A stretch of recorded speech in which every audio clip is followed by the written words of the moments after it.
Hi! In front of me is XIAOMI 12T Pro, and today I would like to show you how you can connect it using Bluetooth. Firstly, open Settings.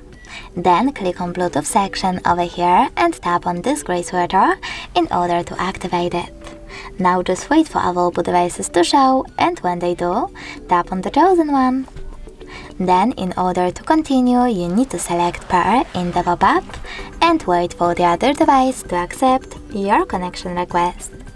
As you can see, my smartphones were successfully connected, but you can always disconnect them by tapping on this icon next to the device and choosing Unpair. If you wish to connect to the same one, just click on it and follow all of those instructions again. Thanks so much for watching. If you enjoyed this video, leave a like, comment, and definitely subscribe. Bye!